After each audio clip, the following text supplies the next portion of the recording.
میں حیران ہوں جب یہ سپریم کورٹ کا ڈیسیجن آیا ایک جماعت کو فیور کرنے کے لیے آئین کو ری رائٹ کر رہے ہیں۔ تحریک انصاف نے مانگا بھی نہیں وہ جو ان کو مل گیا ہے، وہ تحریک انصاف جو بطور جماعت پارلیمنٹ میں ایگزسٹ ہی نہیں کرتے۔ میں سپریم کورٹ کے ججز سے یہ عرض کرنا چاہتی ہوں کہ آپ کو ضمیر کے مطابق فیصلے نہیں کرنے ہوتے۔ اگر آپ کا ضمیر بکا ہوا ہے تو ہم کیا کر سکتے ہیں؟ آپ کے لیے ہم اتنا آسان نہیں ہونے دیں گے۔ میں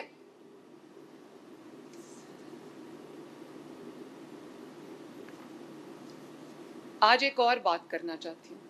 یہ جب ملک سٹیبلائز ہونے لگتا ہے، جب اس ملک میں عوام کی زندگی میں بہتری آتی ہے، ترقیاتی کام ہونے لگتے ہیں، مہنگائی کم ہونے لگتی ہے، تو کسی نہ کسی کو اس کی تکلیف شروع ہو جاتی ہے۔ پتہ نہیں کون سی ایسی نظر ہے جو اس ملک کو لگ جاتی ہے، چند افراد کا ایک ٹولہ بیٹھ کر کوئی ایسے فیصلے کر دیتا ہے جس سے ترقی کا جو عمل ہے یا وہ رک جاتا ہے یا وہ ریورس ہو جاتا ہے۔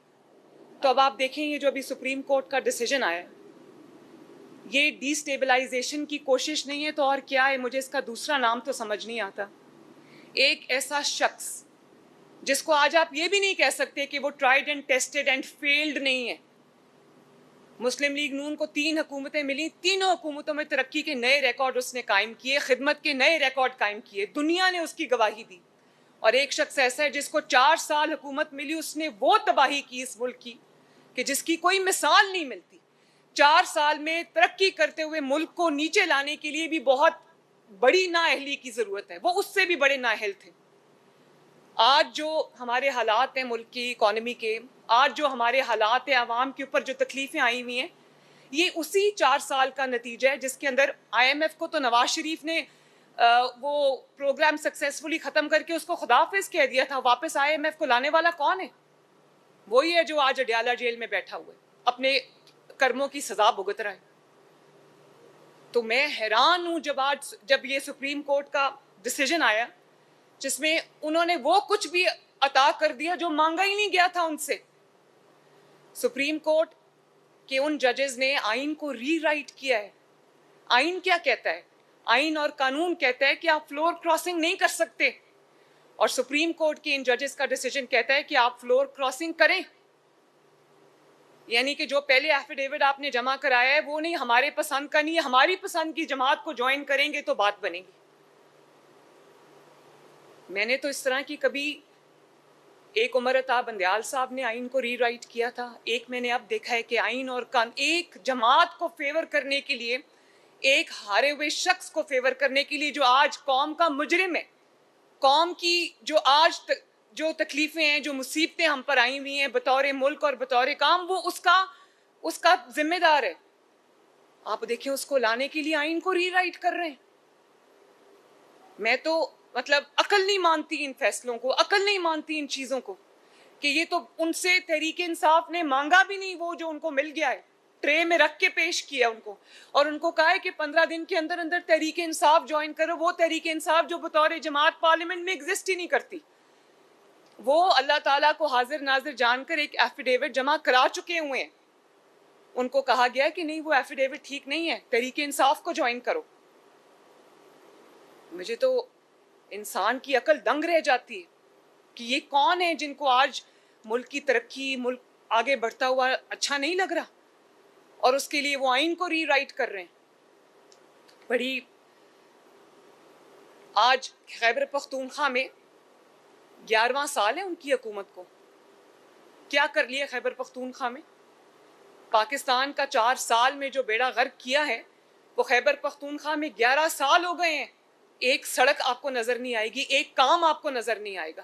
لیکن نااہلی آپ دیکھیں، صرف سیاسی نعرے بازی، صرف بدتمیزی، بد تہذیبی، نااہلی، نالائکی، اور اپنی فرائض سے بطور سیاسی جماعت، اپنے فرائض سے مجرمانہ غفلت، اس کے علاوہ اور ہے کیا ان کے پاس؟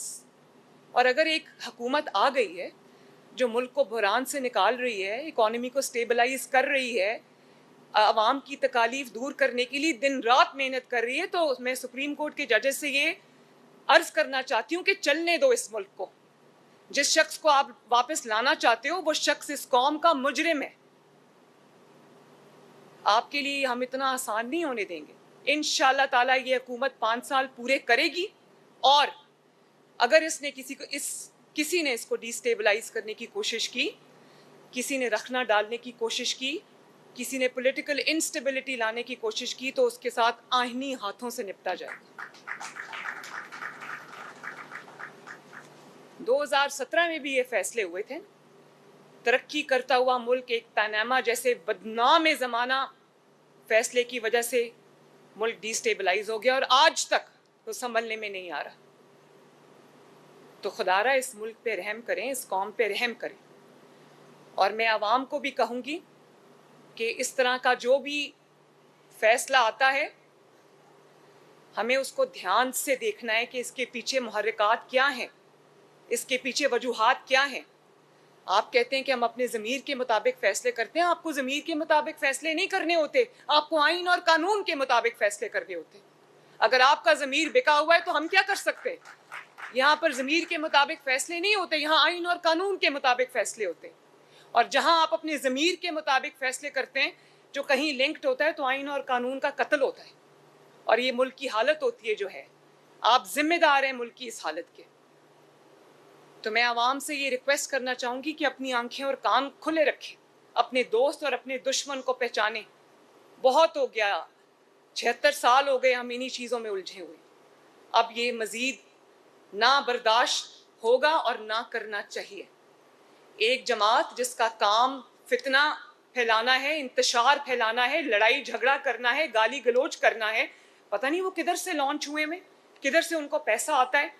آپ دیکھیں کبھی ملک کے لیے بات نہیں کریں گے تو گالم گلوچ کریں گے، بدتمیزی کریں گے، چاہے وہ پارلیمنٹ ہو یا پارلیمنٹ سے باہر ہو۔ اور آج ان لوگوں کو یہ کورٹس بیلز دے رہی ہیں جن کو، اور ان کو معصوم بنا کے پیش کیا جا رہا ہے، بے گناہ بنا کے پیش کیا جا رہا ہے۔ میں بھی خاتون ہوں، اگر کوئی خاتون بے گناہ جیل میں جاتی ہے تو مجھے بھی تکلیف ہوتی ہے، کیونکہ میں بے گناہ جیل بھگت کے آئی ہوں۔ لیکن یہ نہیں ہو سکتا کہ ایک عورت نے اس ملک اور قوم پہ حملہ کیا ہے، اس ملک کی تنصیبات پہ حملہ کیا ہے، آگ لگائی ہے، انتشار پھیلایا ہے، اور آپ اس کو کہیں وہ معصوم ہے۔ اس بیچاری کو 2 سال ہو گئے جیل میں بند ہوئے ہوئے۔ بھئی کیوں جیل میں بند ہوئے ہوئے سال ہوا؟ اپنی حرکتوں کی وجہ سے ہوا ہے۔ آپ نے جو جرم کیے ہوئے ہیں وہ پوری قوم نے ٹی وی پہ دیکھا ہے۔ کس نے نہیں دیکھا کہ انہوں نے ملک میں آگ لگائی؟ کس نے نہیں دیکھا کہ انہوں نے شہداء کے اوپر حملہ کیا؟ کس نے نہیں دیکھا کہ ان کو جب موقع ملا انہوں نے آگ اور خون کا انتشار کا کھیل کھیلا؟ تو سپریم کورٹ کے ججز کو یہ سب چیزیں نہیں نظر آ رہی؟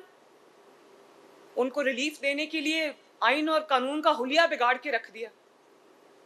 تو میں تو بولوں گی، میرا ملک ہے، مجھے تکلیف ہوتی ہے، آپ سب کو بھی بولنا چاہیے۔ اس کو لائنگ ڈاؤن، آنکھیں بند کر کے اس کے اوپر کان اور آنکھیں بند نہیں کرنے چاہیے۔ یہ ہمارا ملک ہے، اس کی حفاظت میری بھی ذمہ داری ہے، آپ کی بھی ذمہ داری ہے، قوم کی بھی ذمہ داری ہے۔